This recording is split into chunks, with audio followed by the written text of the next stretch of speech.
Deanna. My name is Cameron. I'm excited for today.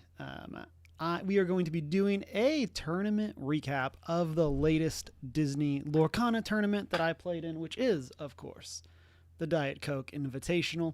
This is a local DFW tournament that is a ton of fun. I played in this one in the fall of 2025, and so this is the third time that they have hosted this tournament. It's super fun, super weird. We'll talk a little bit about that. Deanna's in the chat. How's it going? And yeah, so it's a great local scene, and yeah, so we're gonna be doing a tournament recap. I have notes for another tournament that we went to a couple weeks ago that at this point a little too late to discuss. I just haven't been able to stream on Sundays, so we kind of missed that one. But I figured since DCI was was yesterday, I could come through and hang out and play some, and so I think it'll be a good time. And so what is the Diet Coke Invitational? It is, like I said, a local DFW tournament. I mean, technically anyone can participate, where the entry fee to the tournament is a 12-pack of Diet Coke that the person that runs the tournament literally will drink between now and the next tournament. And then a lot of the actual prizing and stuff like that is actually donated. They also go and do some very cool proxies, so fake cards that they get custom art made for. And so this year it was Prince Philip for the top 8. And then there's big raffles. And so one of the things that I like about the tournament, it's a really fun mix of competitive, because people show up and play to win, but because there's not a cash prize, it always stays pretty chill. And so I enjoy that mix as someone who wants to do really well, but also is here to have a good time. And so, and then it's also just a great time to see a lot of the DFW friends. And so a lot of people, of course, live all over the Metroplex, and so it's not always easy to see people, but a lot of people do get together for this tournament. And so it's a big event and is a lot of fun. And so I'm not a huge Diet Coke drinker. Barks is my Coke product of choice, so we're going to be drinking one of those as we go, in spirit of Diet Coke. And so, but let's jump into it and chat. If you're hanging out in chat like Deanna is, hit me up. Who is your favorite Disney character? If you play Lorcana, what do you want to see join the game? We do, of course, have Toy Story and Brave joining Lorcana in the next set, which is going to be very exciting. I have been talking, even though I'm not a huge Cars fan, I talked about that in my ranking when we did it on First Geek, and we ranked all the Pixar movies. I cannot wait to ka-chow someone, and I do not know what ka-chow will be, but I am excited to use it, and I will ka-chow so many people. And so, but we'll see. That's in the future at some point in time. So let's jump into it. Let's talk about the tournament and how things went. So there were 83 players in this tournament. And then, like I said, this was yesterday. It ended up getting taken down by Steel Song with Yellow Purple in second place. Then Blurple and Ruby Amber. This says songs. I don't necessarily know if that's a good summary of this deck. We'll talk about this deck later on. And so those rounded out the top 4, and then Amber Steel, Blue Steel Allies, Steel Song, and another Blurple rounding out the top 8. You'll, of course, notice that none of these are me. And so, Varath, how's it going? How are you doing? How was your 7-hour D&D session yesterday? I saw you posting that over in the Discord. Hope you've had some great time to decompress. But, so yeah, really fun tournament. 83 is such a good number of it's enough to get a good amount of rounds, but it's not enough to where you need multiple days. It falls over. Understandable, Varath. And so let me pull this other screen forward a little bit. Okay. And so fun party went in a different direction than what you expected, but fun. Yeah, understandable. Those are very stressful. Looking for some Lorcana talk. Glad that you're here. I put this out. You might not have been in chat yet. Who are your favorite Disney characters, and what characters would you like to see join the game? I don't believe you've played Lorcana, Varoth. So what is if it was so cool it was added, like that would get you interested in looking into the game. And so, you've played a few times. Oh, okay. Oh, that's right. I remember you saying that your Magic group had taken some time to play Lorcana. That's right. And so that is right. So here is my list. I finished in 25th. You have an Eeyore card on your monitor in front of me. Ooh, is it the Winter Spell Eeyore? Or is it one of the other Eeyores? So this is my list. I've been playing Blurple for like the past, I don't know, 8 months or something like that. And so we just kind of ran it back. Just Eeyore overstuffed donkey. Aww. And so I feel like every time I give like a summary of what Blurple does, and it's always the same, but here we go again. So the deck is centered around 4 cards, and that are 2 sets of 4 cards, so 8 cards total. The first is Tipo Growing Sun. When you play this, you get to put a card from your hand into your Inkwell, basically ramping you for the future. And then the other thing is Sail the Azurite Sea. This lets you draw a card, and then you can ink another card. And so, and then the way that Lorcana works is a lot of cards will have these like swirls around their number. That means you can play them face down, and they become a resource for later turns. Ones without this number, you can't do that with. And so this deck centers around these 2 cards of Sail, lets you use an extra one of these symbols, but Tipo lets you put one that doesn't have the symbol in your Inkwell. And so that's kind of the difference between the 2, but the purpose is similar for both. The idea is that you go 1 to 4 is the goal.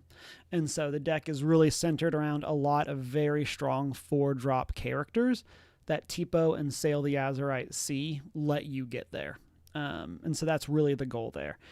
We have Basil as a way of supporting our characters and making them stronger. Very good in the mirror match because it lets your Elsas and your genies take out your opponent's genies if they're exerted. And then we also have a very big evasive package in this, which is centered around Dumbo, 9th Wonder of the Universe, that gives our evasives the ability to exert, to draw a card, and gain a lore. And then, so that's Dumbo, Genie, Iago, Wasabi, Elsa are our evasive package. And then new to the deck, I unfortunately have put Iago, Giant Spectral Parrot back in the deck. I hate this card. This is a card that I feel like has always been just good enough to see play, and I've never liked playing it. Part of that is I feel like if it goes wrong, it goes wrong because this is an illusion, and illusions have a keyword called Vanish. That is, if your opponent targets them with an action, they get banished. So it doesn't matter the action, they're just gone. That will be relevant later in the discussion. And so my compromise right now is that I'm only playing one of them. We'll talk more about that later. And then we are also playing this Winter Spell card, Isis Vanderchill. She's a 4/4 for 4, it's quests for 1, and when you play her, you can exert chosen opposing character. And so Elsa has a similar ability, and Elsa's very strong. Probably one of the reasons the deck works the way it does is Elsa. And so Isis Vanderchill is another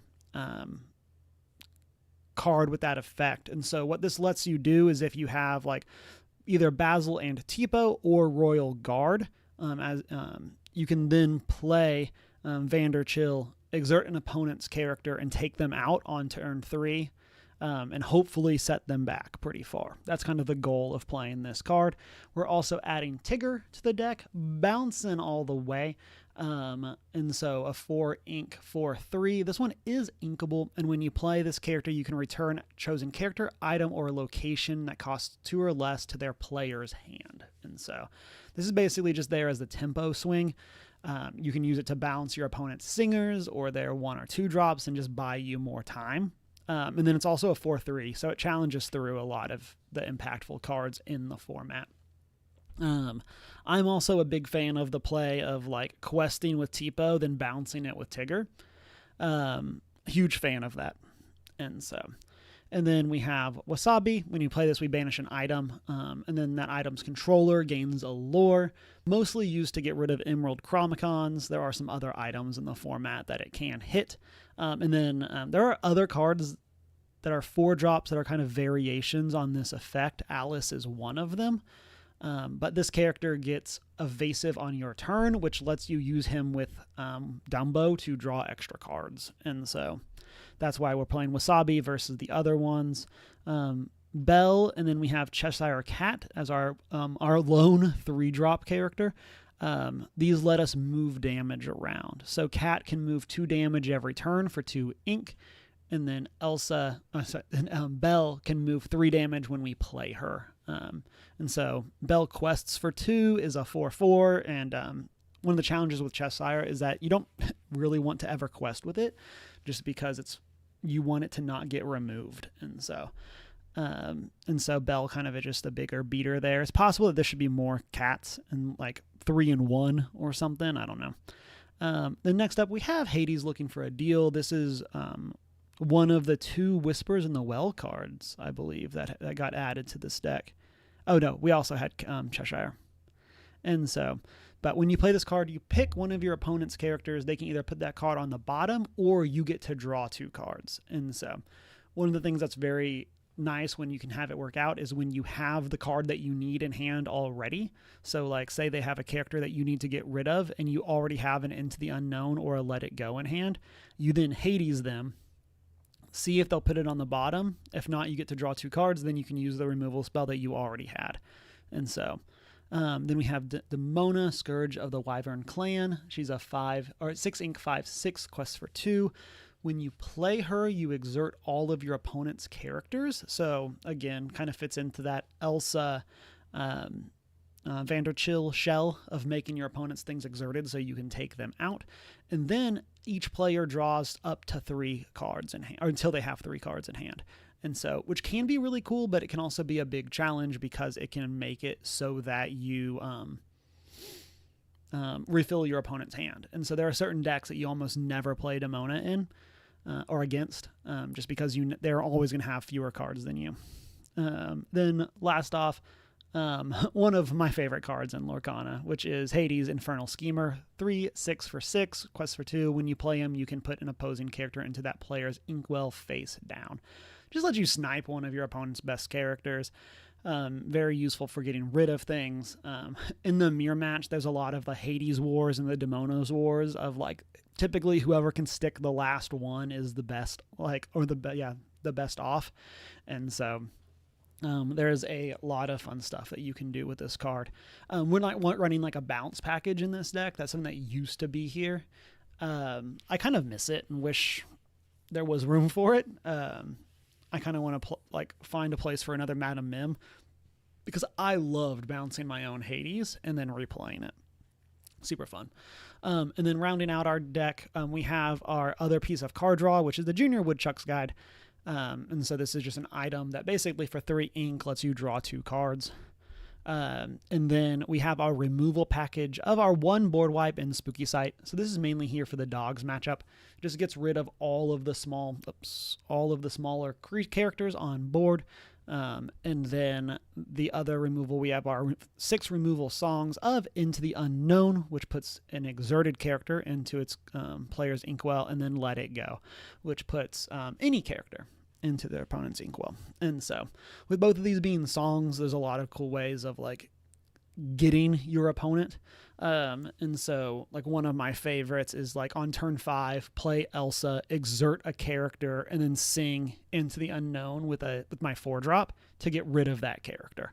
And that can be a really cool way of like, okay, well, I missed Genie on turn 4. I had to play like Vanderchill or Tigger, but then I can still get rid of my opponent's Genie using the Elsa Into the Unknown trick, and then you can just sing Let It Go later on. And so that's our deck. Overall, pretty happy with how it went, as opposed to the other tournament that I went to over in Houston that like I really just felt like I was not prepared for the matches I got. Overall, I feel like this one went pretty well. We'll talk about the individual matchups as we go.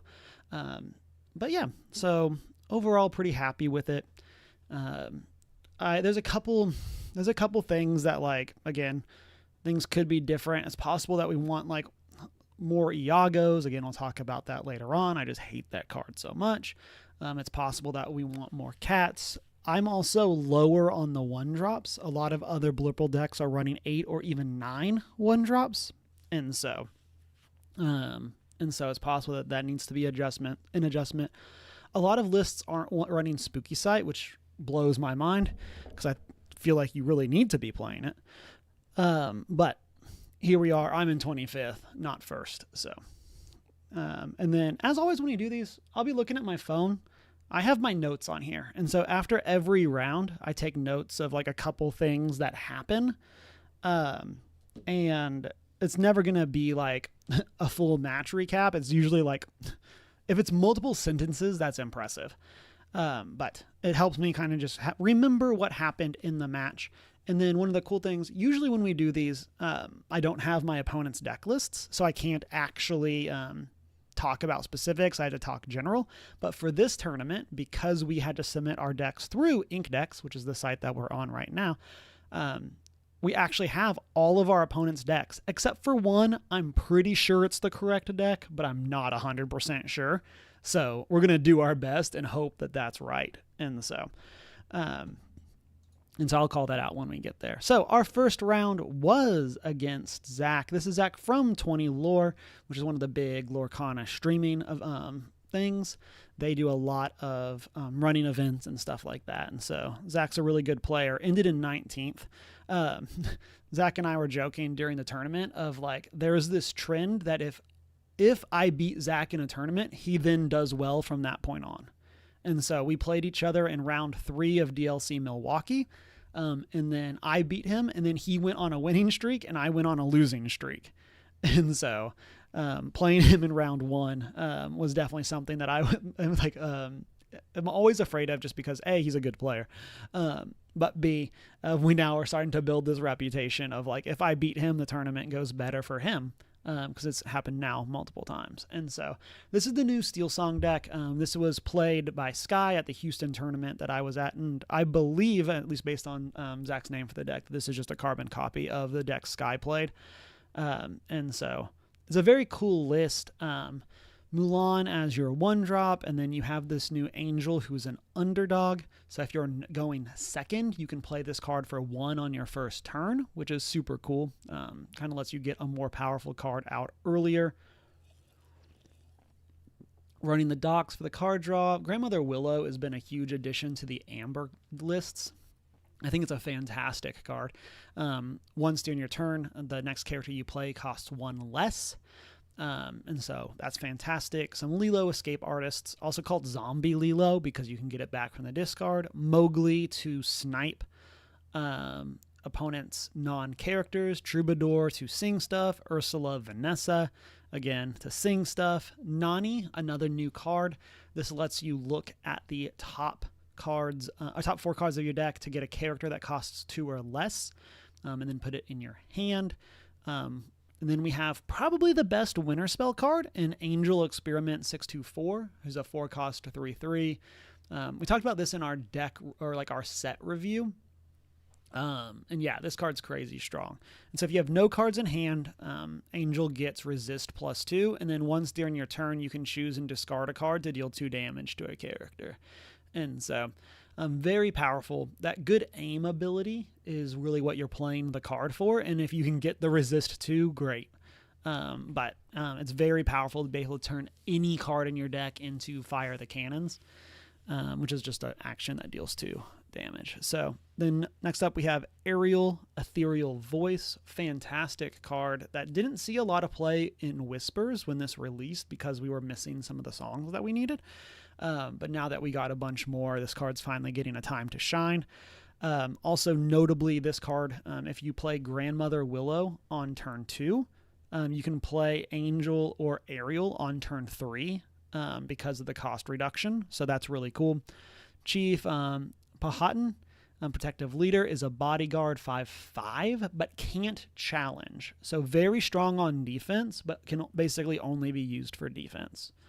And then lastly, we got Stitch, Carefree Snowboarder. Whenever they quest, if you have 2 or more other characters, you draw a card. So that rounds out their character package. And then for their songs package, they have Della's Moon Lullaby, shrinks a character, and then draws a card. So it's really cool. You can shrink an opposing character, then attack them as a cool way of like getting more value. Also very good with Angel. If like you can like Della's Moon Lullaby, shrink an opposing character, blast them with a card with Angel, and then turn on your Angel's Resist and take out the character because now they can't break through that resist too. So very cool synergy. Akud et Amuti. We talked about this one also in the Winterspell set review. It's a song for 3 that you can pay 2 less for your next character you play this turn. Draw a card. So this is really the new like linchpin of the deck. Because what this does is you can sing it on turn 2 with, if you turn 1 Angel on the draw, and then you can play a 4-drop on your turn 2, which is very powerful. Or if you're on the play, you can either use Angel or Troubadour, or Ursula Vanessa to sing Akud on your turn 3.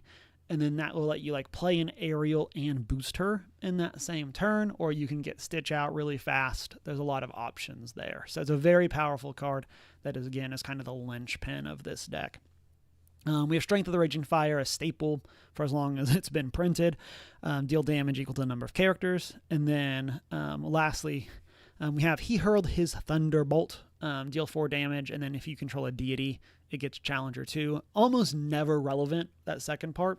It's just a song that deals 4 damage. And so that can, of course, be sung by Troubadour, Ursula Vanessa, or, of course, the other cards that you have down here. And so what this deck wants to do is it wants to get Ariel in play, get a card under her, and then just start singing singing a song a turn for as many turns as possible. So you can just keep that draw going. You have Stitch to supplement your draw, Nani to make sure you hit your pieces. And so very cool deck. And then like Della and Akud both draw.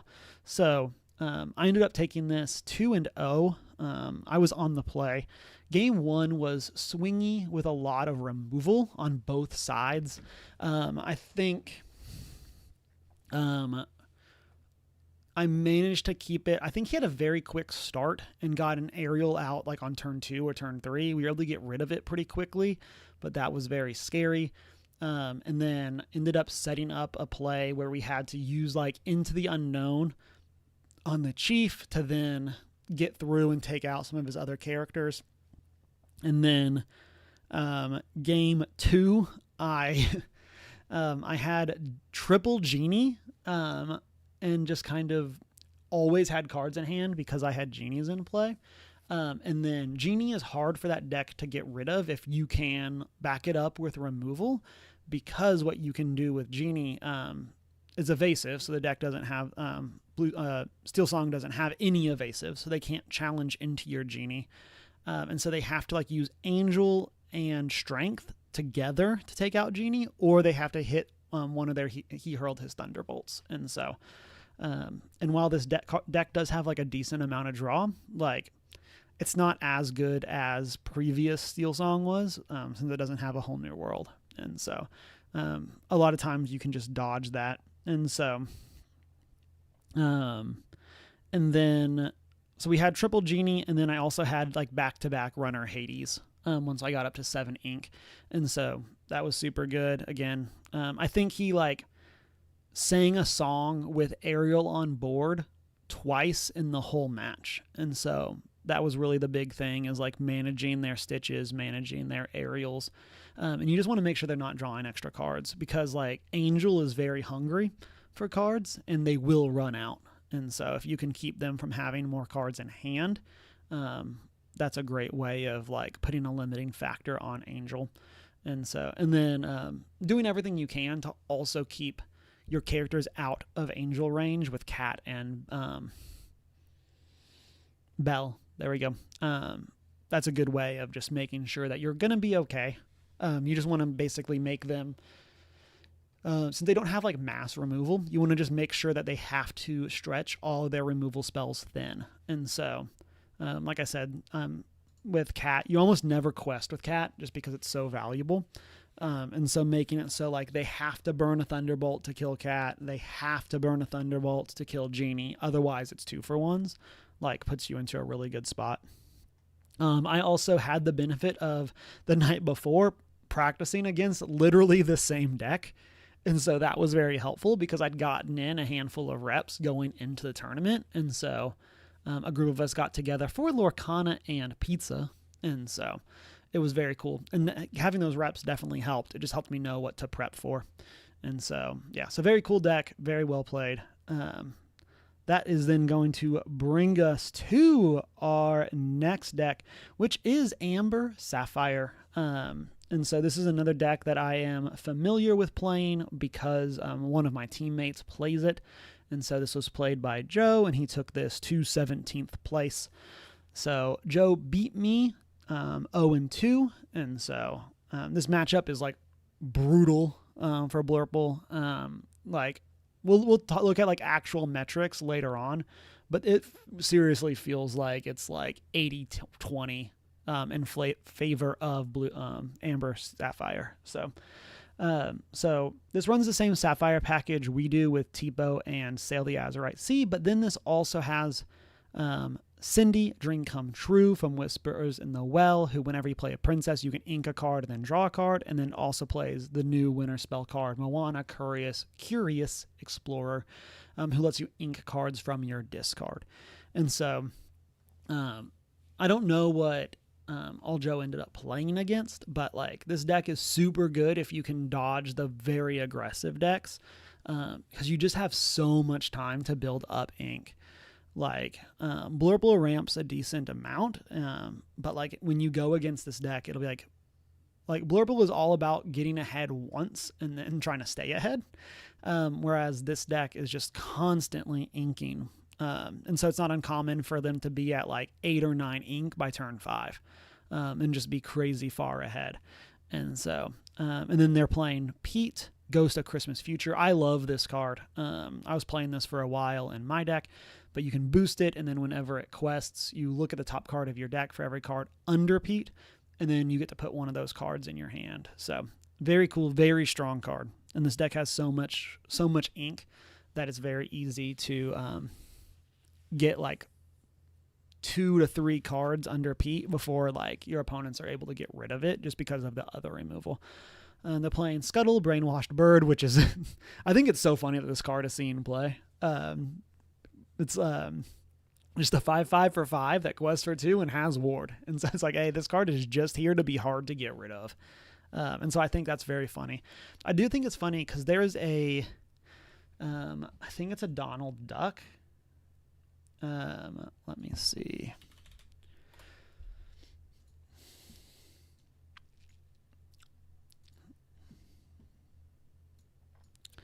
Okay, let me see. It's a Sapphire 5-drop duck. Yes, this Donald Duck. When you play this character, you can put the top card of your inkwell of your deck into your inkwell face down. It also quests for 2, but it's only a 3/4. And so at some point in time, this card was seen play in these formats. And so is this not in? Am I crazy? I thought this was reprinted. Oh no, set 5 is legal. We're good. Right, yeah, set 5 is legal. 1 through 4 are out. There we go. I was like, wait, am I crazy? But yeah, so this is a cool deck, cool card. I'm just kind of surprised that this card doesn't see play in Amber Sapphire, just because it feels like it'd be cool or it'd be good in that same spot that Scuttle is seen play in. And then Hades and Surfer Stitch. Surfer Stitch, when you play it, if you have 2 characters, you draw 2 cards. So this one draws you cards when it's played versus Snowboarder Stitch that draws you cards when it quests. So that's the difference between those two. And then this person's big spice was he playing a 2 of Mufasa, Ruler of Pride Rock. So this is a card that I was playing when I first got into Lorcana, and I think is super cool. So when you play it, you exert all cards in your inkwell, then return 2 cards at your random from your inkwell to your hand. And then whenever this character quests, you can ready all characters or ready all cards in your inkwell. So the basic play pattern is to play this, you have so much ink because of your Cindy's and Moana, making it so you're not having to like spin cards from your hand to ink. You play this, you really don't care. Any 2 cards get bounced back. I mean, you don't get to pick, they're random, but like you're not trying to hit anything necessarily. And then you quest for 4 with this after you've spent your ink on your next turn. So say you have 7 ink, you spend your 7 ink, play this, you have 7 more ink to spend, and it just gives you so many options for what you can do with that ink. It also works great if you like ramp after you play Mufasa, because you like with that, because it just gives you more stuff to do. They were playing a 1 of Ink Runner, which when you play it, you can draw a card, and then you can give a character alert, which lets them challenge evasives. Then they have this huge action package. So this is much more of a traditional control deck, whereas Blurple is like more of a mid-range deck. So develop your brain. You can look at the top 2 cards, put 1 in your hand, Hideaway to get rid of an item or location, Sail the Azurite Sea, Visions of the Future, look at 5 cards, put 1 in your hand. Ohana means family, which is one of the very powerful winter spell cards. Remove all damage from chosen character of yours. Draw a card for each 1 damage removed this way. So one of the big play patterns here is to use characters like Hades, Scuttle, Pete. It works with Moana as well. And then we didn't talk about Nakoma, but she falls into this as well as just a 4/6 for 4, like just big stats. But the idea is to just get a lot of damage on these characters, even if you don't take out the thing that you're challenging with. Oh, this works with Stitch as well. And then Mufasa, you probably don't want to be doing this, but you got to do what you got to do. But basically you want to get like 4 or 5 damage on these characters, and then use Ohana means family to draw 5 cards. Very powerful. Horseman Strikes to get rid of evasives. A 1 of Spooky Sight, which I like the respect for dogs, because sometimes dogs can just run you over before you can get to your Raging Storm. And so having an early answer and then a later answer is really good. Raging Storm also one of the big winter spell cards seeing play.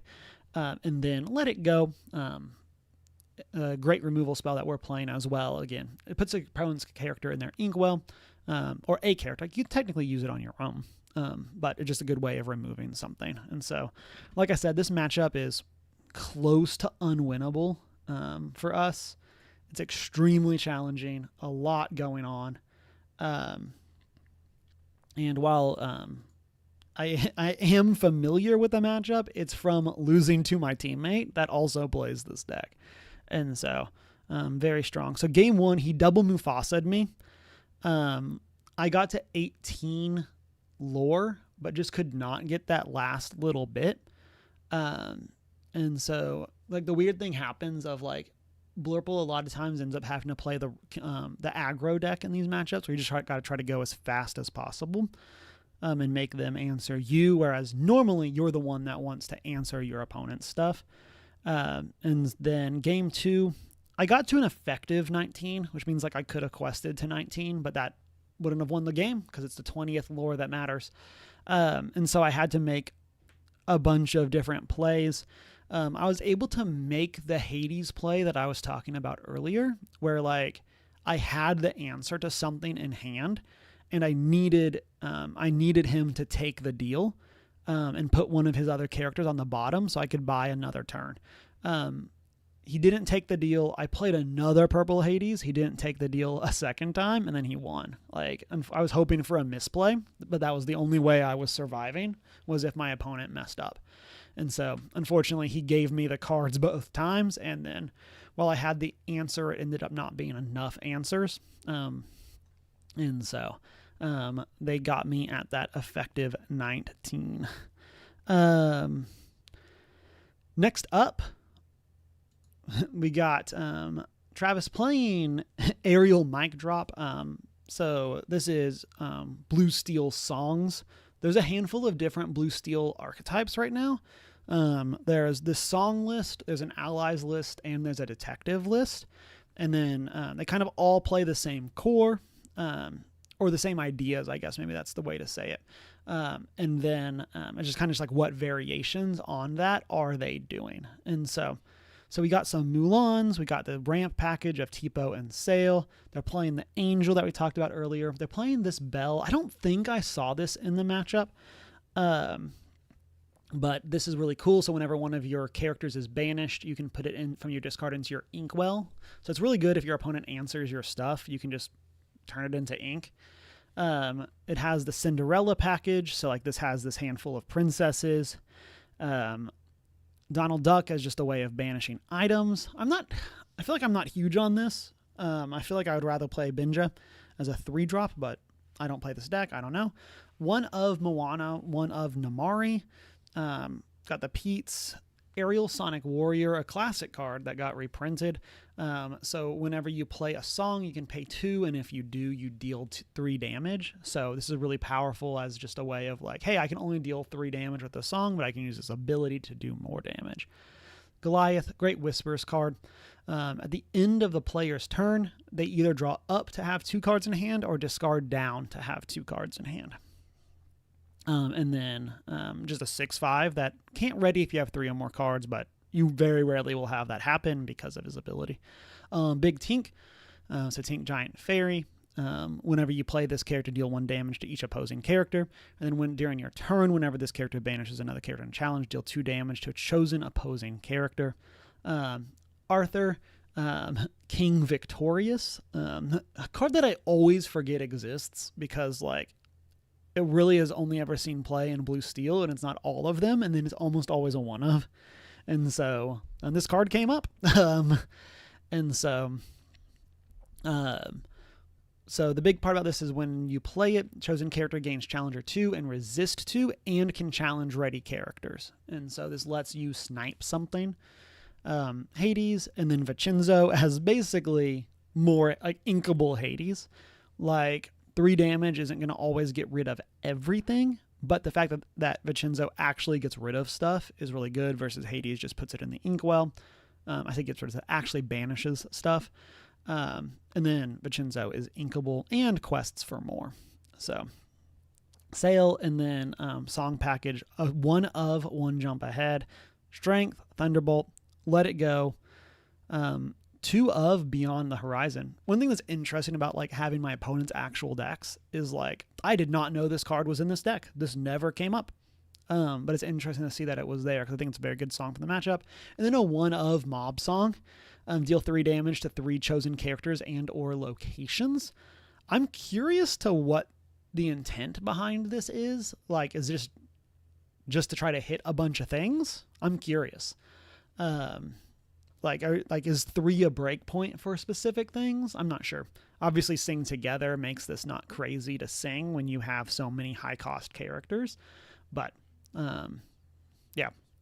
Very curious to this versus, like, another Beyond or going up somewhere else. And so, game 1, he had multiple Goliaths, and he generally was able to, like, you basically use Goliath as a way of drawing 2 cards, and then I was able to get rid of it. I had more than 2 cards in hand for a good chunk of that game. I should also say I've been on the play, so I've won the die roll for every game so far. So I've always started off going first. And so, but I was always able to get rid of it. That way I wasn't discarding cards. At one point there was a card that I didn't need in my hand really. I had a Spooky Sight. And it's not great in this matchup. In fact, it's pretty close to awful in this matchup. It only hits Tipo and Mulan. But I could either answer Goliath and then keep 3 cards in hand, or not answer Goliath and lose Spooky Sight. And so it kind of was like 6 of this, a half dozen of another. And so I just got rid of Goliath. And then in game 2, they had Tinkerbell in play, and then were able to play Big Arthur the next turn, which was very powerful. It let them use Tinkerbell's ability to take out one of my characters, and then she was able to blast another character and take them out. And so very strong. And I didn't talk about this as we're going through. I think it's very interesting in this deck that you play Ariel, Tinkerbell, and King Arthur that are all shifts, but none of them play a card you can shift onto. I don't know what you would play, but like I just think that's interesting. And so Yeah. Okay. So what I have was they used the Arthur Tinkerbell to take out my Hades that I had just played. Maybe I sniped a Goliath. I don't know what I had hit. Maybe it was a Pete. I don't know. Irrelevant, I guess. And then they were able to use Angel to discard a card, put 2 damage on Cat. But through all of this, he could not keep my evasives off the board. So my Genies, Elsas, this kind of plays similar to the Amber Steel, where you just want to give them so many things that it's so hard for them to answer. Since there's like the Mob Song is the only like multi-hit thing that they have, you really just want to keep them, make them have to spread their removal out as much as possible. And so that's what we did, and it worked out. We 2-0'd this match as well. Dana says, it's crazy how the main versions decks are slightly different to each person. They all have what they personally like. Yes. And that's like such a big part of or any card game, but of Lorcana especially, is just kind of finding what is the vibe of the things that you like. And then of course you never know, like people may be playing on like a slight budget. And so like for my deck as a reference, like none of these Demonas that I'm playing are mine. They're all the friends that I'm borrowing. 2 of these Hades looking for a deal aren't mine. They're friends that I'm borrowing. 2 of these Dumbos are not mine. They're friends I'm borrowing. And so like, there's always that type of situation where like, you just never know, like, why are they making this choice? Sometimes it's like they don't have the card, and then other times it's very intentional. So like, as an example here, they're only playing 1 Moana and 1 Namari. That could be a personal choice. I don't know. I'm not familiar with Blue Steel after set 11 came out. So it's possible that that's the norm. Or it could be something where like this normally plays 2 Moanas, but they didn't have it. They had an Namari, so they put a Namari in. And so very interesting to see there. And so, yeah, cool list. So we're 2-1 so far on the day. We lost to Sapphire Amber, but we are holding on in our other matchups. I should say that, yeah, that Sapphire Amber is like again, probably one of our worst matchups in the game. Next up, we have what I think is probably the only deck. I'm not 100% sure this is the one I played against. I was looking through, and like this doesn't match up to people's names. And so I couldn't specifically find, this is the person whose name made the most sense, but I do not know if this is actually the list that I saw. And so this is another Amber Steel list that we played in round 4. We were on the draw for the first time in this one. And then I'll say, for the most part, this looked exactly like Sky's list. There are some differences here, but I actually don't think we saw any of those differences in the actual games. So if this is the deck, I didn't see those. And so, and that's specifically here with Bambi, Ethereal Fawn, that you can boost. And then when you can quest, you can look for a character. Or get all characters, right? Reveal a number of cards from top until equal to the number of cards, put all revealed characters. Yeah, so basically, ideally, you're drawing yourself specifically a character every turn with Bambi. And then the other major difference here is that they are playing beyond the horizon. So choose any number of players, they discard their hand and draw 3 cards each. Great way if you're playing against a control deck to make them discard a hand that they've been sculpting. Especially in a deck like this, that because this has Sing Together, if you're on the draw, you can play Angel on turn 1, and then play Troubadour on turn 2, and then you can actually sing Beyond the Horizon on turn 3, which is really cool. This is a card that, again, my opponent never played it against me. I'm not 100% sure this is his list, but very cool setup. Game 1 was a whole lot of grinding. They had triple Angel and at least 2 Stitches, and they just kept getting more and more. And like I said in the other one, the big thing with this matchup is to keep their card draw off the board because Angel is so hungry for cards. You want to just do your best to make sure that they're not drawing more. Eventually for this, I was just able to like get my removal, answer stuff, stick my evasives, and then eventually I finally hit a Dumbo, and then I was able to just Dumbo and get enough cards to get ahead of them in that game. In game 2, my note says no real contest. He couldn't get enough damage songs and just built a board. Established enough to Dumbo for 3 and Cat to take out Angel. And so I think in this game, because I think they only hit one, I think he had to ink 2 Strength of the Raging Fires because of an awkward draw. And he thunderbolted me once and then had no other damaging songs. Yeah, that just didn't really work out there. And then, like I said, I think 2 turns in a row, I Dumboed for 3 and was just drawing a bunch of cards. At one point, I was close-ish to winning, and I Dumboed with a Genie, and he was like, oh, that's an interesting play. I'm like, I'm not like, the one lore didn't matter. And so I was like, I'd much rather have the card in case you destroy Genie. And then, using Cat just as a way of like, oh, I'm going to use, again, I'm not sure if this actual play pattern happened, but like, I'm going to use Elsa or Vanderchill to exert one of your characters, attack them, and then use Cat to boost the damage over. Because moving damage gets rid of resist, or gets around resist. And so if you have damage on your characters and your opponent can't Angel them, you can just use Cat to move the damage over. And like, if they can't take out your Cat, they can't use Angel's ability because they'll just be putting 2 damage on Cat that you could then move back to them. And so there's a lot of managing damage on characters because of that, similar to that first matchup. But this was a 2-0.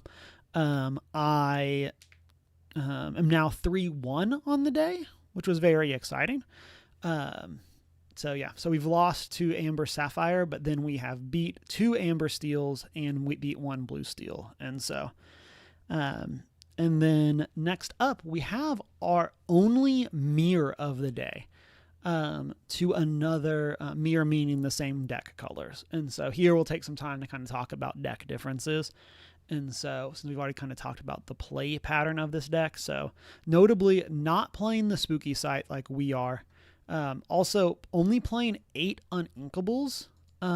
We are playing 11. So it does make the deck more consistent because you are going to hit your inkables or be able to ink more often and not get bricked as often. So no spooky site. And then we're playing 3 and 3 into the unknowns and let it goes. And then they are playing 2 into the unknown, 4 let it goes. And so some slight variation there. They're playing the 4th Hades looking for a deal. They're playing 3 Iagos, whereas we're only playing 1. They're playing 2 Genies to compensate. And then they are playing 4 Cats and no Bells. So that's some of the variation there.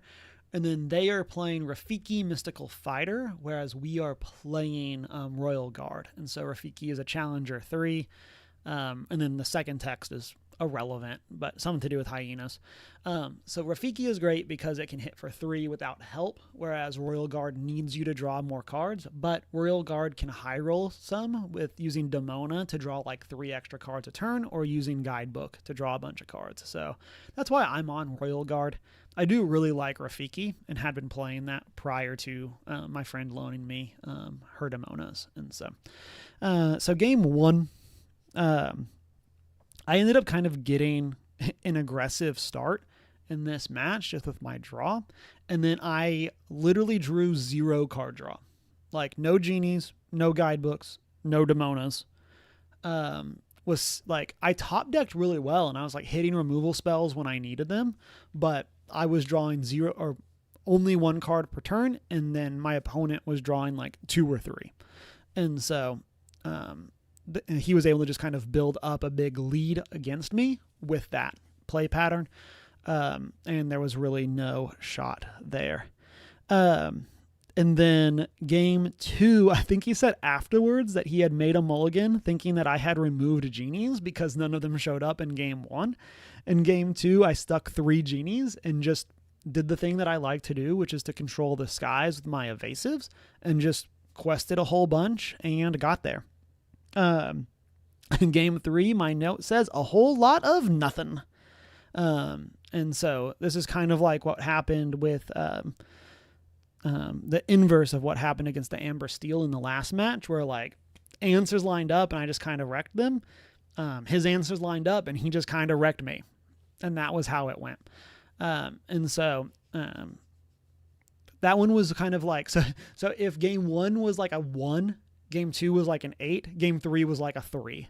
Where like it just like wasn't quite what I needed. I was always a little behind. I got stuff and it went better, but my opponent had really good answers and played really well. They ended in 21st place as well, and so they ended up with a good run. I think in round 6 they were on stream playing against someone who would eventually go to top 8, and so. So like they had a really big shot. Losing this ended up being what knocked me out of top 8 contention. Yeah, so we're now 3-2, losing to the Mirror and Amber Steel, or Amber Sapphire. No, yeah, Amber Sapphire. There we go. Next up, we have kind of one of the talks of the tournament. And so this is at least similar to a deck that made top 8. I didn't specifically look at that other person's list, but I know these players are friends because I've seen them at tournaments together. And so this is what the system is calling boost songs. And so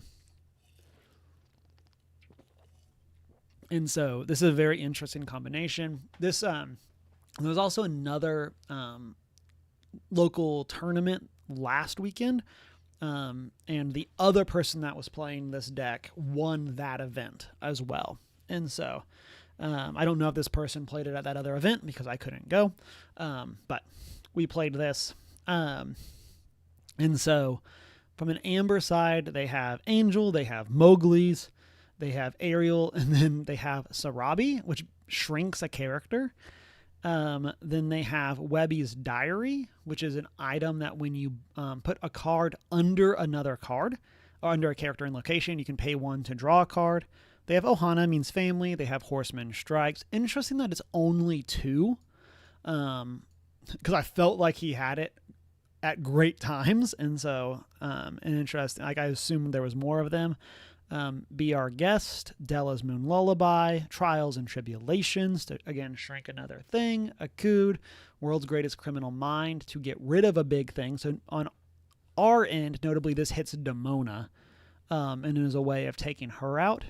This is also great if you go up against steel lists that are playing Goliath. Like it hits that as well.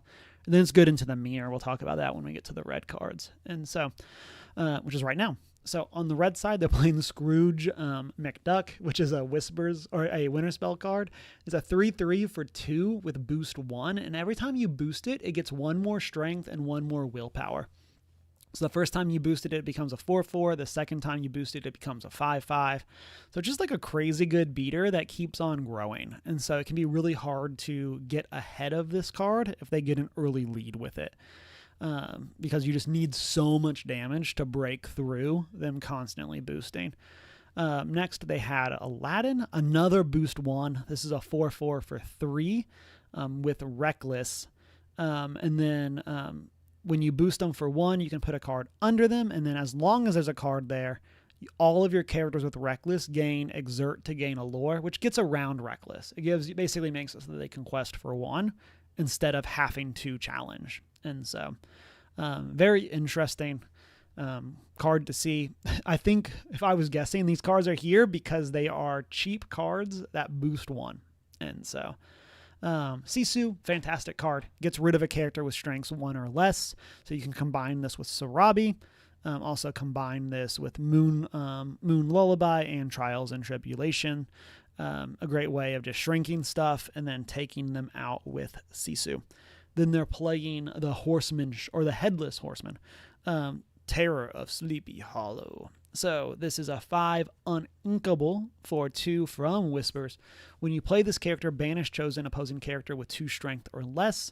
And then during your turn, whenever an opposing character is banished, each of your characters gets +1 strength until end of turn. So there's some interesting combos you can get here, where like you banish one character with this, then you banish another character in a challenge, and then that has given you enough strength to banish a third character.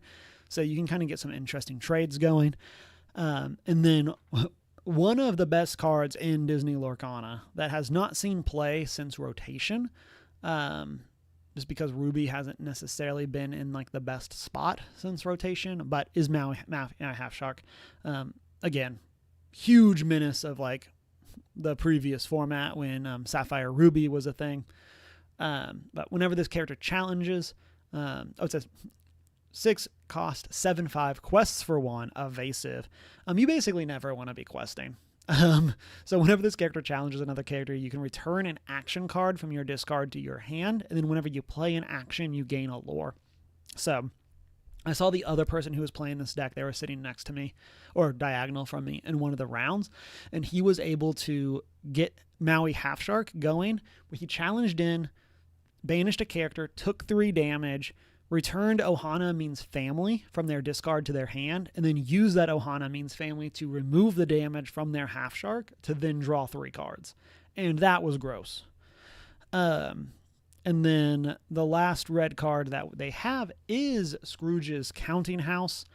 And so this is a 2-cost location. You can technically move characters there for 1. I don't think you're going to ever do that in this deck, but you can. It has 4 strength or 4 willpower. And then every time you boost it for 2, it gains 1 willpower and then 1 more lore. So at the beginning of the turn, it would gain 1 normally, but if the more it's boosted, the more it will gain. And so it's very interesting. So like the core of this deck is like that the Maui Half Shark loop, and then using Horseman, Sarabi, Sisu to remove stuff, and then using your cheap boosters along with Webby's Diary as a way of keeping your hand full. And so it's a very interesting matchup and very interesting deck. And so one of my teammates tried to play this, and I think this deck is just super complicated. And so it is what it is there. I think there's a lot of moving parts here that need to come together. And from what I saw, if you can get those pieces together, the deck like looks unstoppable. And so let's see. So game 1 was all about removal. They played 2 different sharks in that game. And the first one I was able to sing Let It Go on with my Elsa. And then the next one I was able to play a Hades. And so he was never able to stick a Maui. And so I don't think he never got to challenge with one. He never got to sing with one that game, or use an action while I was on board. Probably not technically singing, but like, and was just never able to get a foothold. There was some really good removal and stuff like that going on their end as well. But a lot of it was just making sure to keep their card draw out of here as they are like removing things. And then what else was it? I was really worried that there were going to be more items in this list just because I'm not familiar with all the boost items, or like the items that pay you off for boosting. And so I was very worried. We only have 1 Wasabi. And so I had inked it in the face of a diary, but I wasn't sure if that was going to be correct. Now looking at the full list, I think it was okay. We were able to keep their boosters off the board, but that was something that I was worried about because in game 2 I had to turn 1 ink my 1 of Wasabi. So yeah, and so game 2, he had a very quick start, was able to get an Aladdin barreling through and a Scrooge's Counting House on the board, but ended up just being a little too slow. I think he got 2 card draws off of Webby's Diary, But then I got to, I think he activated the ability on Aladdin. And then I was able to take it out. So he lost the 3 cards that were under it. They all went to the discard. And then I was able to like Basil to boost something to take out the counting house. And so even though there were cards under it, they were never able to gather extra lore there.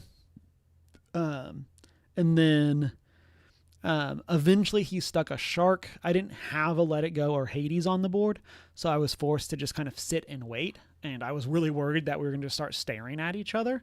But then he had to sing. I think he had to sing a Be Our Guest because he just was not getting his card draw going after we took out those boosters. And I think he played like a second Webby's Diary and just could not find another card to boost with because that would have swung the game around.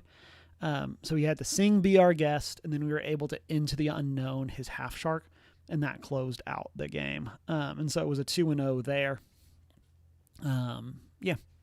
And so very cool. He was saying that the matchup into Blurple is typically pretty good, but just did not get the stuff that he needed. And so we'll look at the matrix and the breakdown.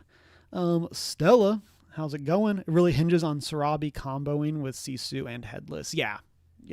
Like if you can get that going, golly gee, hope you're having a good one.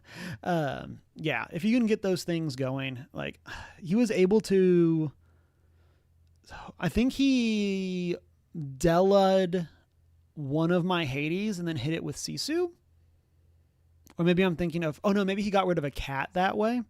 And then in one of the games, he got put into between a rock and a hard place with removal, just because, again, he wasn't getting the card draw that he needed. And so he had to Headless Horseman something to boost his Sisus to then trade both of them for a Hades that already had some damage on it. It is not doing that on my end, Stella. It's only showing it once for me. Let me check actual Twitch and see if the chat is messed up over there. Yeah, it is not doing that on my end, on either my end or on the normal Twitch. But welcome in. Appreciate you coming in as a first-time chatter. This is Cameron+Deanna. My name is Cameron. We do variety streams, typically every Sunday at 2:30 Central Time. And so, and thank you for the follow. You got Pikachu and my son Togepi, and or daughter Togepi.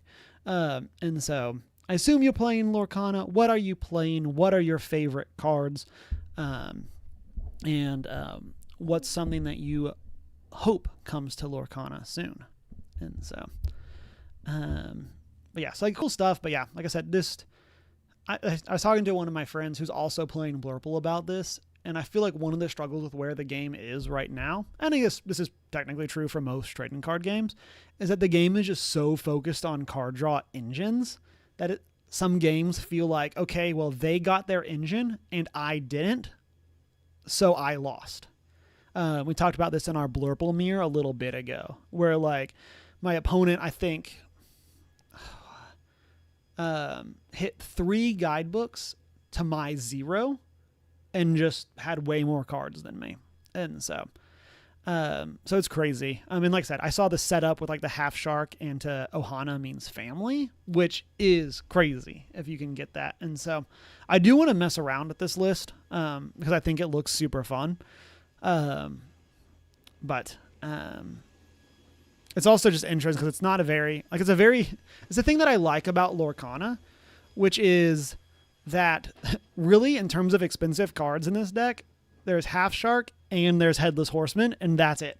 Mowgli's have are $4, and Ohana's, but these, what is this?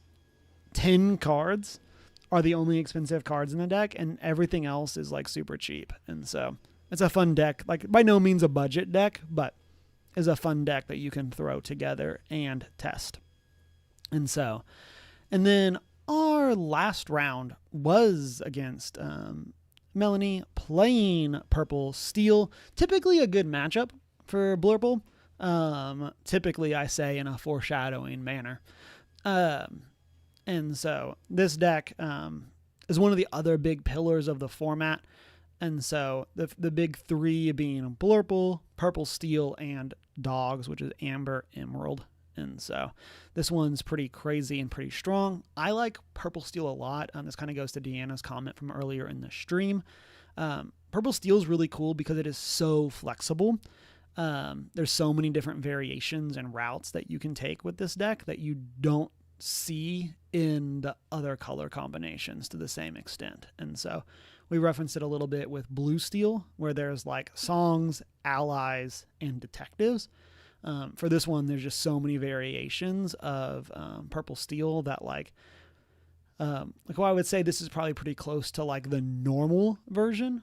There's just so many options for what you can do with these colors that it gets super cool. And so Stella said, good questions. Not really playing anything at the moment. Favorite cards are those that build tension around certain actions, like Purple Hades. Nice. You don't particularly like cards that beg a certain interaction. For example, Surfboard Stitch really wants to quest and never wants to challenge. Oh, I got you. So like cards that, so you like cards that, I'll say it as add an interesting mini game. That's kind of how I think about Hades. That like Purple Hades is like it adds this like sub game to the game where it's like, okay, what character do I pick? Now they have to play the game of, is it worth it to get rid of this character? Is it worth it to draw the cards? They have to play that interesting game. And then you don't like cards that like feel like they lock you into a certain play pattern. So very cool. Yeah, I'm trying to think of, it's interesting because like I feel like we talked about this with Shark of like sometimes the it's so interesting because like there are certain cards you just never want to quest with. Shark's one, Cheshire Cat is another where like it's so hard to quest with those characters, but it makes some very interesting gameplay. And so in this matchup, game one was another weird one where I just did not hit my card draw. I think she double docked. And then I think she got not Genie. Oh yeah, she did get Genies going. And then, yeah, like she just kind of buried, Purple Hades, you can choose either a valuable card they can't get rid of, so you get 2 cards, or you can choose a poopy action a unit, and more than likely get it off the board. Yes, yeah. But yes, like I like the mini game there of like they have to evaluate what you need. So like they have to decide, is it worth it to give them cards or give you cards or not? So that's how I think about it. And so this was really interesting. So she had the card draw engine. I think I misplayed in this game because I think I traded like a Royal Guard and then like part of like put some damage on an Elsa to take out a cat. And then I quested with a Demona. And then forgetting the Challenger 3 on Hook. And so they were able to use Hook and Calhoun to take out my Demona. And so that I was thinking that she was going to have to trade 3 cards for my Demona, but in the end it just had to be 2. And so I probably shouldn't have quested with my Demona there. I don't know if that would have changed much in like the context of the game, but it was definitely something that I misplayed on my part, and I don't think I should have done that quest. I think I would have been better off holding up Demona and at least having it as like another singer or having it as a big threat to keep her non-evasives from questing. And so hard to say there in the end, but it was definitely something where should I have considered it differently, I think I would have, like I should have held it back. My thinking at the time was if it was going to be a 3-for-1, like that would take so much off the board for Strength of the Raging Fires. Because like Demona had no damage, so I was gonna like, and I feel like she only had one character. Maybe she had a Genie. Only had one character that could sing Strength, and so I was like, it wasn't going to be enough to take it out. And then I was like, okay, I can like get Demona quest here, get some lore, get on the board. And then, then she was able to just 2-for-1 herself, but get rid of Demona, get the bonus lore with Calhoun. And so, again, not sure what was right or wrong. My worry was more of her building up that board, but it was, I don't know. Hard to say if it was a true misplay or not, but I definitely just didn't consider all of the options. Exactly. There's so many best cards that feel like they want to railroad you. For example, you want to sing with your singers. You want to quest your high questers and challenge with a value unit. It's a cold day on Tatooine when you challenge with Blue Mufasa. Yes, exactly. And I feel like that's the sign of a good player, is knowing when to break those molds. With yes, this card is almost always this one thing, but knowing when to not do that thing is a big part. This is not to do with the specific matchup, but one of the places that I struggle is the 3 turns from now math when it comes to Dumbo and Genie.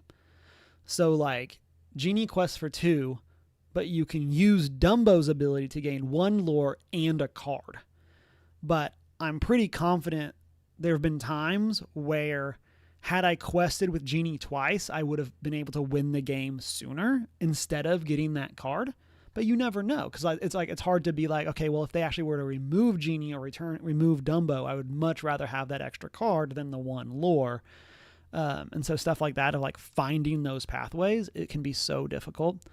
And so game 2, I'm going to just say affectionately, she demolished me. So she was on the play. So I was on the draw game 1, and then I was on the play game 2. So on the play, we talked about Angel, but there's also Christopher Robin, who is another underdog. And so if if it's your first turn and you're not the first player, you can play Christopher Robin for 1. So he's a 2-quester for 1. That is a 1/3, which is a very powerful card. There's a reason that Daisy is so strong. And of course, Christopher Robin, only a 1-drop half the time. But if you can get Christopher Robin on turn 1, super good. And so I played Royal Guard, played Basil, played some 1-drop. And then turn 2, or then her turn 1, she played Christopher Robin. My turn 2, I want to say I TPO'd, but maybe I sailed. Maybe I sailed and played another 1-drop. But I ramped. And then her turn 2, she played a second Christopher Robin. And then I got out Genie.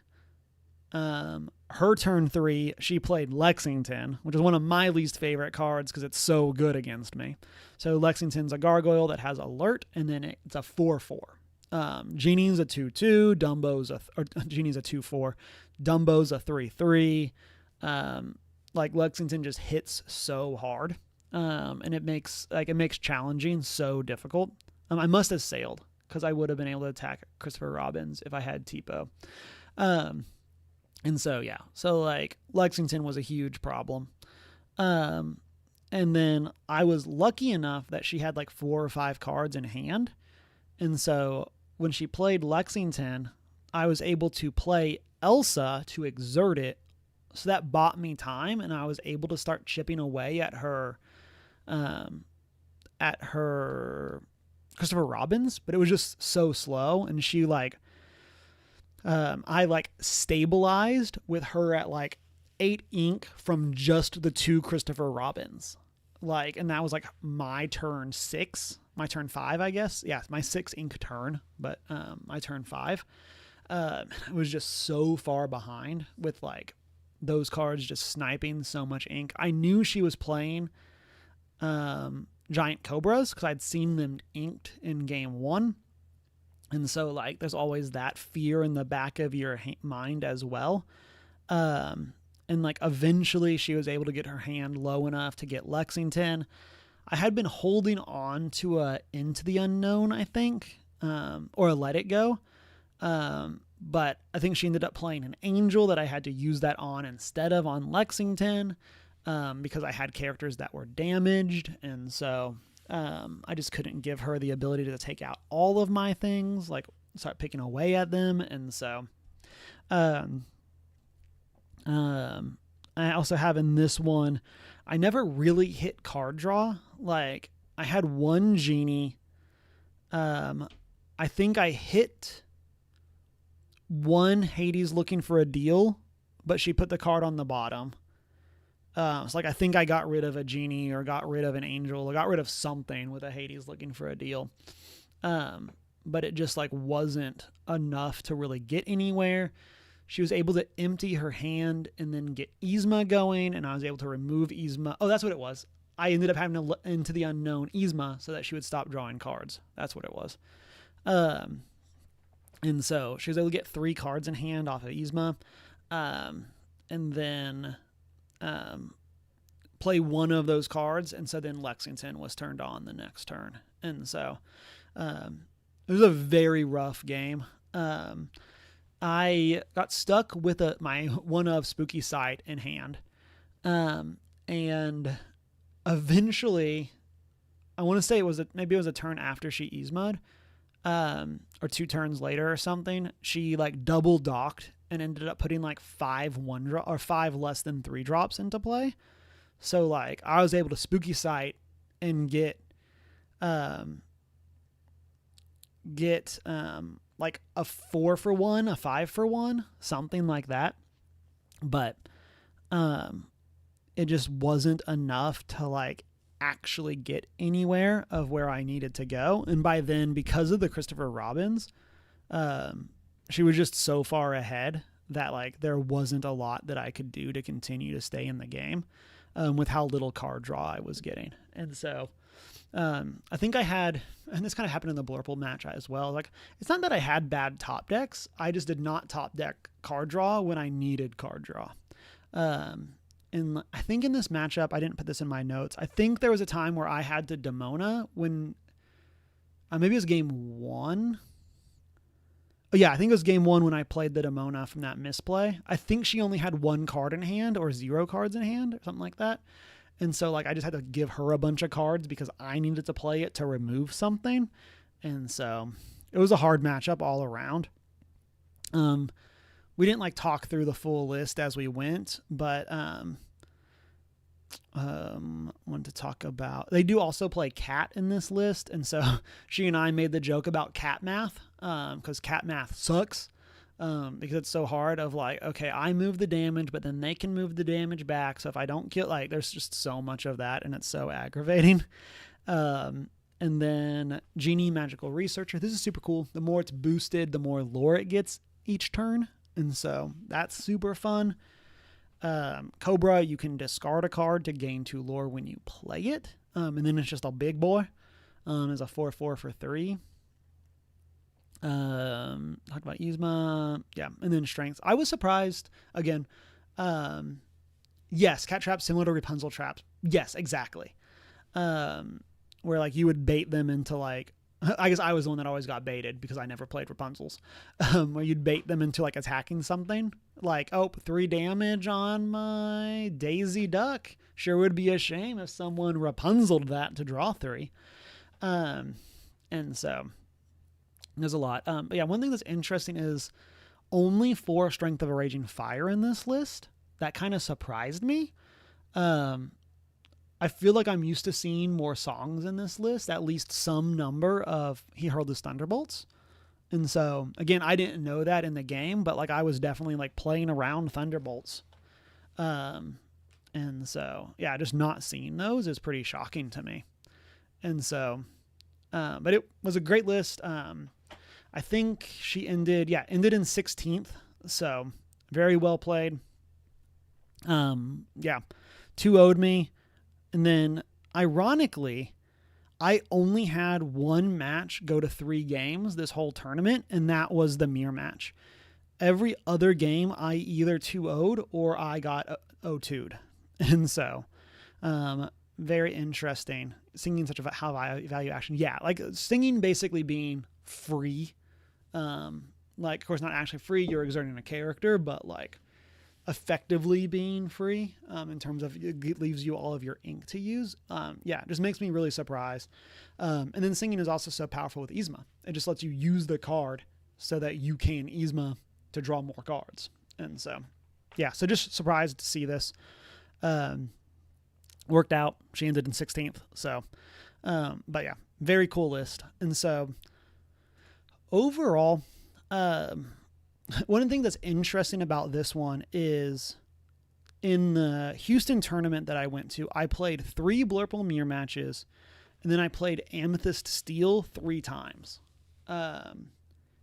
In this tournament, I only played Blurple once, and I only played Amethyst Steel once, and I played no dogs in either tournament. So 8 rounds at one tournament and 7 rounds at this tournament, never played dogs. And so it's super interesting just to see how that all shook out. One of my friends was there on dogs. I was very happy to avoid him. Deanna was there playing dogs, excited to have not played her. And so, but yeah, it's interesting. And so in terms of differences, like I said at the beginning, I might try to go grab an extra cat or 2. Again, I like Belle. Part of why I like Belle is the surprise factor of not as many people are playing her anymore. And then I like, of course, that she can sing, Let It Go. And so it's possible that I'll adjust to that. But yeah, the surprise of like, Cat on board and Elsa and Belle to move 5 damage in one turn is super cool. But since we're not playing the bounce package, maybe it's time to cut Bells and get the rest of the cats that I need. So I think I only have 2, and I think 1 is technically a friend's. It's just a card that I just like never opened any of in our Whispers packs. And so, and then overall, I was really happy with Tigger and Vanderchill. This was I didn't have either of these in my Houston tournament deck list. These are things that I've added since then. And so overall, pretty happy with both of them. I did have a couple times where I was able to Tigger a Troubadour to set back the singing of Amber Steel. And so that was very powerful just to keep things going. Both of those cards saw a good amount. Yeah, they're so good, such good cards. I wasn't sold on Isis Vanderchill. It was something where like I had to see it, like kind of like someone had to discuss the play pattern with her, and I was like, okay, I can get behind that. Tigger off of a Cood was a huge tempo play. Ooh, good call. I never played Amber Amethyst. Yeah, there is one that did really well in the tournament. And I think there was there's another one farther down. And so, but yeah, so cool stuff. And again, one of the things that I like about this tournament, is that since there are no like cash prizes, everyone is so great. It's one of my favorite parts about the DFW Lorcana community is going to this Diet Coke Invitational. And so it's a very fun way of like spending the weekend. Last time when they did it, I was prepping for DLC in Milwaukee. So I also, of course, was there to have fun, but like, I also was trying to think more in terms of prepping for a major tournament. Whereas this time, like the next DLC is Indy, which is Infinity. So even if I get in, I won't be playing this deck. And so it was pretty easy to just kind of get in and have a ton of fun. Also just know a lot more people in the Lorcana community now. So it was also just a lot of fun to go through and think about that. And so let me see. Top 8 yellow, purple, and red yellow with 0 Raging Storms. Let's take a look at these lists. I think this red yellow is going to be the same. Oh no, this is different because this is plain. So this is somebody else. I think they're on the same team as this one that I played against. But there are differences here. And so, okay, so let's take a look at this one. So Scrooge, they're not playing the, let me adjust my tabs. They're not playing the Aladdin, so that's interesting. They're playing Alyssa, there we go. Top wasn't running the diaries. Yeah. Oh yeah, no item in this list. Yeah. So let's see. Sisu, Ariel, Sarabi's Horseman, and they're playing the Elsas. I love this Elsa. I guess I should have known that they were playing this because I did. Now that I think about it, I did see him play this Elsa when he was near me. And so when you play this, and whenever you play a location, you can exert chosen character with 3 strength or less. Basically just gives you a great attack. I love this Elsa.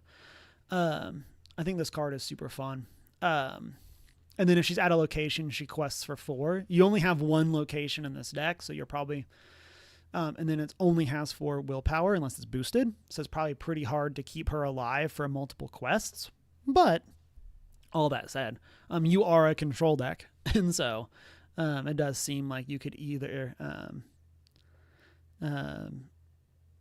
like protect your stuff or just build a board. And Stella, great call. It turns on Shark because no one was third sideways into him. Very good call. That actually would have been a big challenge or a big change to the game that I played because I was able to stand up against the Shark and didn't have to quest and then was able to hit him. And so yeah, that definitely is a good call. And then let's see. So no diaries in this list. The full 4 Ohanas and then 3 Horseman strikes. So that's the 3 cards that they gained from not playing the item. And then Be Our Guest, Della, Akud. Then they're playing Rewrite History instead of Trials and Tribulations. So return a character from your discard to your hand. Great way of just buying stuff back. Obviously very strong with Maui. Like gestures strongly at actions are good with Maui. You can either use this to rebuy your Maui if it does die, or you can just use this as a way of continually looping characters from your discard because you could get it back with your Maui. So that's pretty cool. Some World's Greatest Criminal Mind is at 3 also. Yes, it is. Yes, Rewrite History gives unbelievable inevitability. Exactly. There's so much value there of like, well, you have to answer the Sharks. You have to hope they don't have the song. Yeah. And then Scrooge's Counting House. So, to the initial question of no Raging Storm, I think that makes a lot of sense in this list. Like you are a very character heavy list and you care about keeping your characters on the board, I think, in a way that is different from like yellow, blue. Like you want your Maui to stay, you want stuff to stick around. And so I think that makes sense to not playing a Raging Storm. This is all theory. I don't actually know. But like in my head, that makes sense for why you wouldn't want to play that in this list compared to like this one, where like it is less characters to begin with, 31 versus 35, but like you just have a lot more like of when you play them to just kind of stick around. Your concern is no come from behind mechanic. Yeah, very valid point. Like, and it's very possible that having like a one of Raging Storm is just like a good bailout of like, yep, I need to stick around. Like, yeah, very good point. And so, yeah, because like obviously your hope is that you never need, like you just have enough. You have your Ariels on board, you have your Sarabis to shrink stuff, Sisus and Horsemen and Elsa. Like you just have so much stuff focused on getting rid of your opponent's characters, but you also have no rush, which isn't like, I mean, strictly a problem.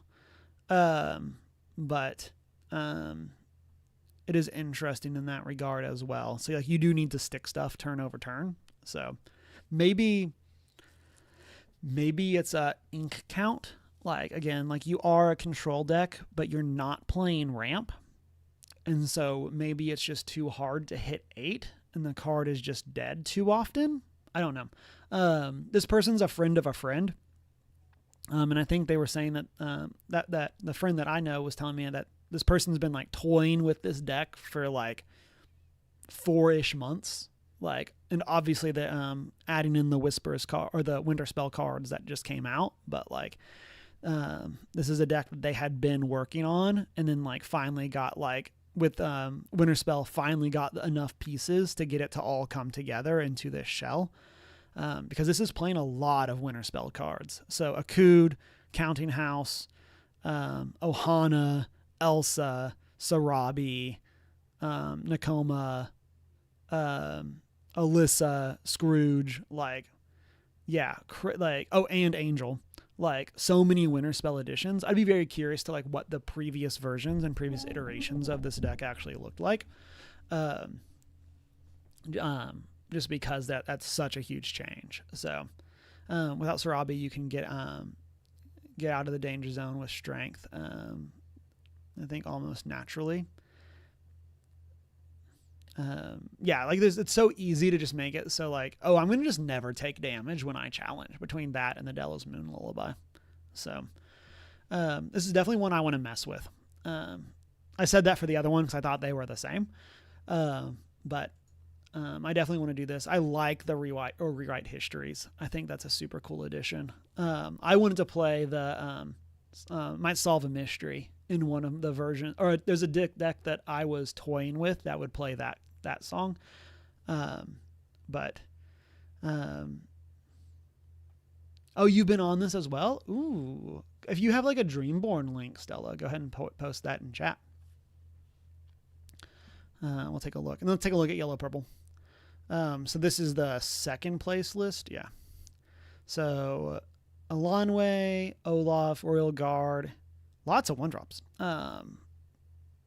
Grandmother Willow, Mowgli, Cat, Boost Genie, Dumbo, Evasive Genie on your phone. Making my feel like, hey, no problem. No problem at all. Hope a Late Lunch goes great. Nakoma, I said this with a different card, but I love it when like commons are seen play. Like, yes, let's get these cheap cards that like everyone can get access to, and then like let's get them to see some play. Tigger, Elsa, Hades, Demona, Surfer Stitch, Woodchuck Guide. Vanillas are a crazy stat check, exactly. And so it's like, yeah, just like what is this? Big. Nothing else, just big. And so you even kind of get that, like that's the, like for this deck that I lost to, that's like kind of Lexington. Like, of course, Lexington isn't vanilla, like has very important text with alert, but like a 3/3 for, or a 4/4 for 3 that can hit evasives is just like the stat check is crazy. And then Woodchuck Guide, Horseman Strikes, World's Greatest Criminal Mind. Again, like my thought on no Raging Storm here is that this, like, I don't think this is a control deck. I think this would be a, like, at most mid-range. And so, yeah, I don't think you want to reset in the same way. Like, that's my thought process here. Like, 49 characters is so many. And, like, you just want to build the board presence. And that's why, like, you don't want to play Raging Storm. Similar to, like, I know there are some, like, even more control-y versions of Amber Steel, separate from the ones that we've talked about here. And, like, they don't want to play Raging Storm just because it's so big. Whereas, like, if this was the combo version of this deck, where, like, you're playing the Monstros and the library version, you probably want Raging Storms because then you can, what's the word that I want to say?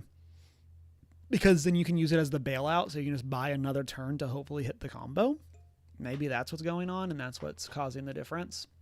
I'm not sure. This is another deck or another color combo that is super interesting just because there are so many different ways. There is like the Amber Amethyst aggro, like pure aggro list with like daisies and Pocahontases. Then there's this list that I've seen variations of floating around, and then there is the Monstro combo list. And so very interesting to see this, like the very different options. I never played against this color combination at either tournament that I've been at.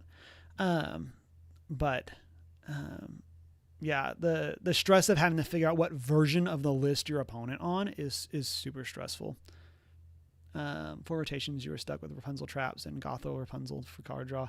Ohana and Diary change the way the deck can function. Okay, you're done with red yellow. I think there's just a lot more options now for, like, you can diversify out. Like, that's one of the reasons, like, Rapunzel was so strong, is, like, there was no other card, or even still, there is no other card that does what Rapunzel does as well. But now that you have Ohana means family that can heal more but can't quest since it's an action, you get some very interesting stuff there. And so, but last thing before we wrap stream, one of the things that I love about when tournaments use ink decks, shout out to the Diet Coke Invitational for actually doing this, is that ink decks tracks like how well decks did. And so I think it's always super fun to come and look at the breakdown and see what decks did really well and what did well into the other color combinations. And so, so let's take a look. So this doesn't break down archetypes. This just breaks down color combos. What thoughts on Referee Pete in the meta and why he's fallen off? I am shocked that Referee Pete has fallen out of meta. That's my thought. Like, there's so many song lists floating around that, like, it feels like if you could tempo things out, like, you would be in really good shape. My guess is that he's just not good enough into dogs. And then, like, Pete isn't great into Blurple. But I think if Amber Steel is on the rise, we'll see a change, and Pete will. We do actually have grids by archetypes, just on a separate thing. We'll talk color combos first. And so I think if Amber Steel continues to see the rise, we'll see more Pete, would be my guess. And so, okay. So, I'll say the thing that I say to my teammates. No one event is a statistically relevant sample size. And so take all of this with a grain of salt. Just because overall, thank you for that, Lurk. It's just never enough to be a statistically relevant sample. And so, but let's talk through it. Let's have some fun. So Amethyst Steel, or Amethyst Sapphire, 51% win rate. I think we landed right around there, right? Does this have win losses on it? If we go here, we did a different thing.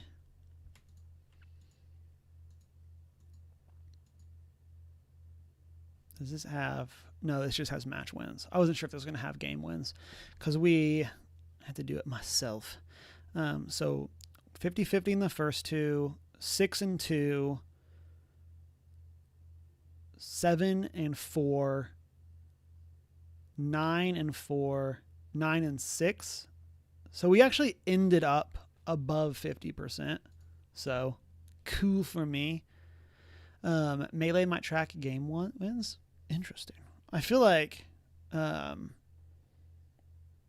issue with Melee is that it typically doesn't have decks. And maybe this is just like the few tournaments that I've ever done where you submit electronic deck checks. It's always been either Play Hub or we've used Ink Deck for those. But I don't know how any of this works. Because like we used Melee for the actual event. So, and so, yeah, so I don't know.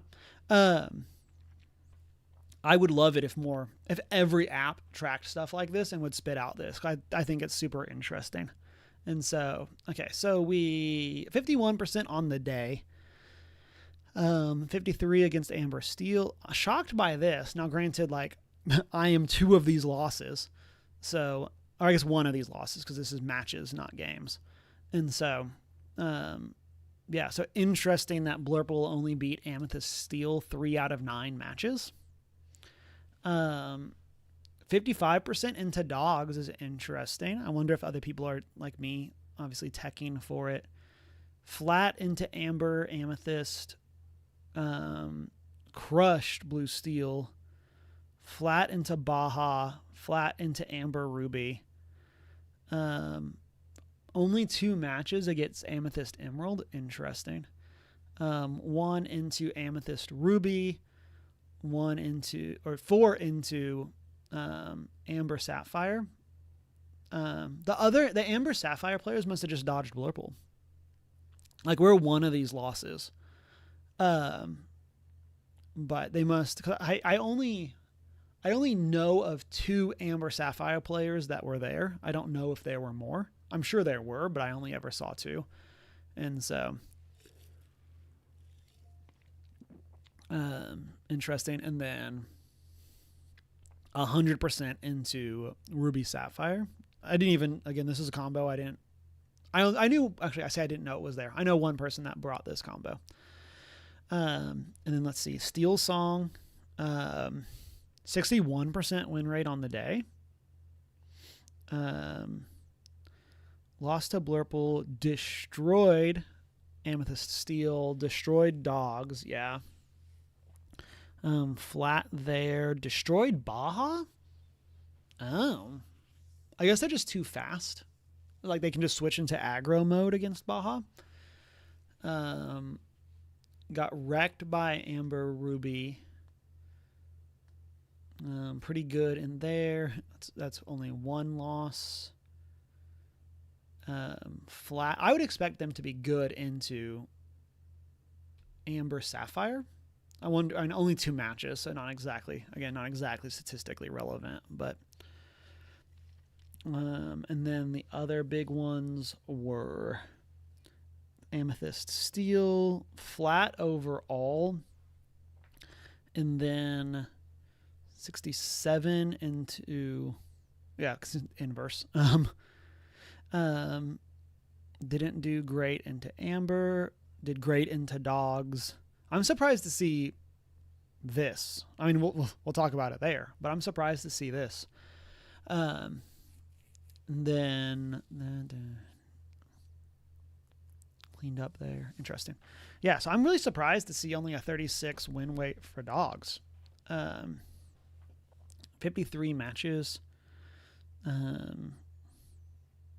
So what is simple math that I don't feel like doing in my head? 53 divided by 7 is roughly 7 players. Maybe more if someone dropped out, but roughly 7 players on Dogs to get 53 matches over 7 rounds. So, yeah, again, like, I'm curious about this. A lot of people do on Dogs this weekend. The previous winner was on. Oh, interesting. And so, yeah, that shocks me. I don't know if, like, what the turnout was numerically, but like the actual final count for that, but seeing it down this much to Amber Steel and Amethyst Steel, that like those matchups definitely benefit those decks, but I'm surprised to see it this much and see a lower win rate overall. Cleaned up there, and then some hard. I do know from what Deanna was saying, she hit a lot of the dog mirrors. And so there was a lot of them like hitting each other. And so I'm curious to what that looks like. Oh yeah, because I guess that would change. Does this account for, this is 31, 38, 41, 45, 46, 49, 52. So this doesn't account for match. So there would be more than 7 players. Okay. This doesn't account for the mirror matches in like the total count. This is just against them. Interesting. And then we get our drop off into the less big parts of the meta. Yeah. So a lot of these, you're going to really just have, you don't really have meaningful data into this back half. I always think it's interesting when like none of the blue steel players played Baja. Like I just think like the odds of that, and again, like none of the Blurple players played Emerald Steel. I assume there was like very few people on this, but like again, I'm just kind of shocked that there's like this chunk here. Obviously, some of this is the same, the mirror, but like I'm super surprised to see like that there are so many gaps here. Amber Ruby. What is this? Oh, they lost to that. What is this? Lost to Blue Steel. I mean, only one match. Again, not statistically relevant, but and then they cleaned up on. Again, this is super interesting. Of like they just played a lot of Blurple and went even, and then cleaned up here. Very interesting data. Total matches 454 based off of non-mirror, non-buy, non-draw. Anything interesting in archetypes? Like I wanted to look at, okay, so like here, Blue Steel allies, and then we have Blue Steel detectives, which looks like it was just one player on detectives, and I know who that is. And then this is the one that we played against. They must have dropped. Interesting. They played the other Blue Steel players because there's only 2 matches. Oh wait, we have a scroll. Just kidding. Everything's fine. Red Yellow needs the singers, right? You can imagine Blue Steel was on fire cannons or something. Red Yellow might have been. Yeah, that makes a lot of sense. Like, if you can keep Red Yellow off of their early plays, like, because Red Yellow needs singers, it needs to start being able to build up its boosters, and it needs to get that engine going, so that way when you get to your big exerters, you can actually challenge in and take stuff out. Otherwise, like, of course, playing Headless Horseman to get rid of something, cool. But like, if you're just removing something, that's all that it is. You need to be able to actually then use the boost to strength to take stuff out. So very interesting. I love looking at stuff like that. Do we have the actual under meta performance? Yeah, okay, we do have field. Okay. Can we sort? Conversion into top 64 out of a 80-player tournament. Okay, so 17 Blurple players, put 2 into top 8, 11 Amber Steels. It did feel like there was a lot of Amber Steel around. Backflip of that deck is rough. Yeah, for sure. 13 Amethyst Steel, 10 Dogs, 9 Blue Steel.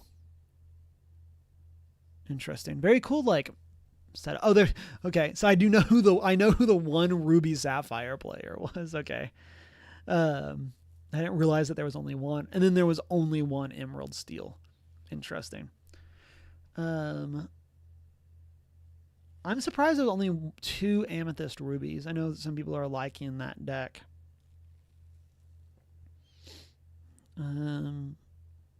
Yeah, interesting. Let me go. I want to do this. Where is the Emerald Sapphire list?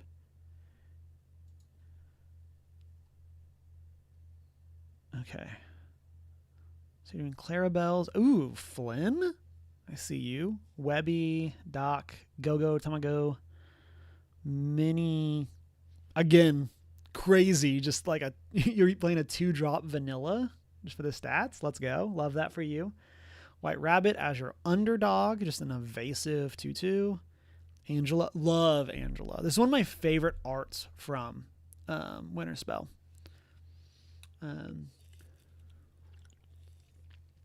Lexington, Max Goof, I see you. Pete, games referee. Donald. Webby. So you got only 2 for the shift. Oh, there's a 2 and 2. Shift max. So we're getting back our songs. Clarabelle. I always want to call KB, even though it's CB. Snow Forts. Cool. Strike a good match. I think if we had an Amber version of this, like, it would be crazy. Like, I think Amber needs, like, some sort of card draw on a song, like for Amber Steel. Like, obviously it did really well to begin with, but, like, I'm glad that they don't have it because of Angel, as somebody who's playing against it, but, like, with them not having Let It Go to, like, refresh. This gives resist and draws a card. Bounce, damage. Oh, interesting. Education or elimination is seen play. I played after the Houston tournament.